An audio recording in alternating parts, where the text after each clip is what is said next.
A história a seguir foi narrada, para ser contada neste canal, pelo próprio Zé Antônio, em 2019.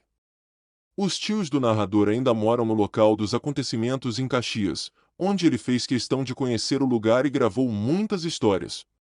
Foi pedido que o nome do narrador não fosse citado, mas os nomes das pessoas no relato são todos reais. A intenção é contar a história exatamente como foi ouvida, para o bom entendimento do ouvinte. No coração do interior do Maranhão, onde a mata cerrada abraça o céu e os rios serpenteiam como veias da terra, existe um povoado chamado Zinga, encravado nos arredores de Caxias. Nos idos dos anos de 1970, quando a modernidade ainda era um rumor distante, as histórias contadas à luz de lampiões moldavam as vidas dos poucos moradores daquele lugar. Entre os relatos sussurrados com temor e reverência, um se destacava, o do lobisomem consciente, um ser que rondava as matas semeando pavor, mas, curiosamente, nunca ferindo um ser humano. Zinga era um lugar muito simples, de casas de taipa e telhados de palha, onde a vida se movia ao ritmo do sol e da chuva. Os moradores, em sua grande maioria, eram agricultores e criadores de gado, convivendo com a natureza bruta, repleta de onças, jaguatiricas, veados e outros bichos que habitavam a floresta densa. Mas, acima de todos, o lobisomem era o que mais assombrava suas noites. Não era um lobisomem qualquer, daqueles das lendas urbanas que se espalhavam pelo Brasil. Este era bem diferente. Ele não caçava pessoas, mas dominava a mata com força sobrenatural, abatendo onças e outros predadores que ameaçavam o povoado.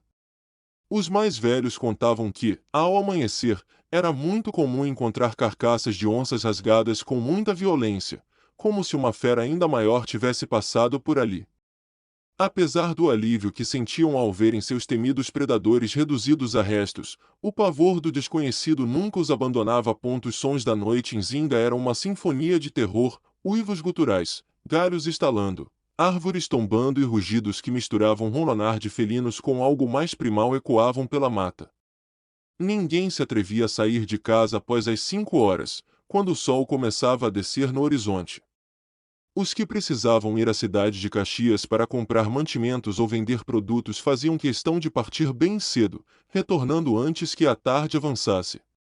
Quando não havia escolha e a volta se dava em caminhões de pau de arara, os motoristas relatavam visões fugazes do lobisomem à beira da estrada. Ele surgia como uma sombra imensa, olhos brilhando como brasas, mas nunca os atacava, apenas observava, como se guardasse o caminho antes de se embrenhar na mata novamente e sumir na escuridão. Os relatos de encontros eram muitos, mas nenhum foi tão marcante quanto o caso do Zé Antônio, de 12 anos, junto com sua irmã Francisca. Era uma tarde quente de 1973. As duas crianças, curiosas como todas as outras, decidiram explorar um trecho da mata bem atrás do povoado em busca de frutas silvestres. A mãe, Dona Raimunda, havia advertido que não se afastassem muito, mas a tentação de encontrar cajus maduros levou-os mais fundo do que deveriam. Quando perceberam, o sol já ia se pondo. A trilha que conheciam parecia ter desaparecido. O pânico tomou conta das crianças, que começaram a vagar sem rumo, guiadas apenas pela esperança de encontrar o caminho de volta. No povoado, a ausência das crianças foi notada ao entardecer. A comunidade se mobilizou, mas ninguém ousava entrar na mata após o pôr do sol.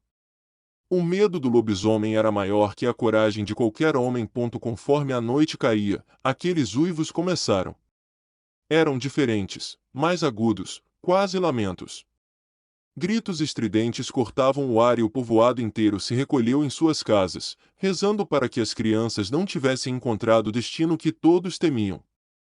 O lobisomem pegou eles, sussurravam alguns, enquanto outros se agarravam na fé, pedindo proteção. Por volta das 7 ou 8 da noite, quando o desespero tomava conta, vozes infantis foram ouvidas de longe. Era Zé Antônio, junto com Francisca, correndo pela trilha que levava até o povoado, muito assustados, mas ilesos. A comunidade correu para recebê-los. Entre lágrimas e perguntas, as crianças contaram uma história que ninguém jamais esqueceu. Segundo Zé Antônio, enquanto estavam perdidos, uma mulher estranha apareceu na mata.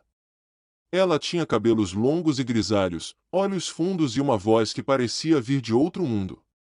Disse-lhes que os levaria a um lugar seguro, mas, ao segui-la, perceberam que estavam cada vez mais longe do povoado. Os mais velhos, ao ouvirem aquele relato, imediatamente pensaram em uma bruxa, figura comum nas histórias daquela região. Foi então que o lobisomem surgiu. Ele não era apenas uma fera, mas uma presença imponente, com pelos negros que brilhavam sob a luz da lua e olhos que pareciam enxergar além do que qualquer ser humano poderia. Ele rosnou para aquela mulher, que desapareceu como fumaça, e então se aproximou das crianças. Zé Antônio confessou que achou que seriam devorados, mas aquele lobisomem não atacou. Em vez disso, ele os guiou, caminhando à frente como se soubesse exatamente para onde ir. Francisca, mais corajosa que o irmão, disse que o lobisomem parecia triste, como se carregasse um fardo. A fera os levou até a borda do povoado, onde parou e uivou antes de desaparecer na mata. As crianças correram para casa, sãs e salvas, sem nenhum arranhão. Aquela história se espalhou como fogo em palha seca. Alguns acreditaram que o lobisomem era uma alma penada, um homem amaldiçoado que, mesmo em sua forma bestial, mantinha um resquício de humanidade. Outros diziam que ele era um guardião enviado para proteger Zinda das forças sombrias que habitavam a mata. O certo é que, após aquele dia, o medo do lobisomem diminuiu, embora o respeito por ele só crescesse. Os moradores continuaram a evitar a mata à noite, mas agora carregavam estranha gratidão pelo ser que, apesar de muito assustador, parecia zelar por eles. Décadas se passaram e Zinga mudou. A mata foi parcialmente desmatada, os caminhões de pau de arara deram lugar a estradas melhores e as histórias do lobisomem começaram a ser vistas como lendas de um tempo muito distante. Mas, para os mais velhos, aquelas noites de uivos e árvores quebradas nunca foram esquecidas. O lobisomem consciente, como passou a ser conhecido, tornou-se parte da alma de Zinga, um mistério que nenhum progresso poderia apagar. Se você chegou até aqui, significa que gostou do vídeo. Se tiver gostado, te convido a se inscrever no canal.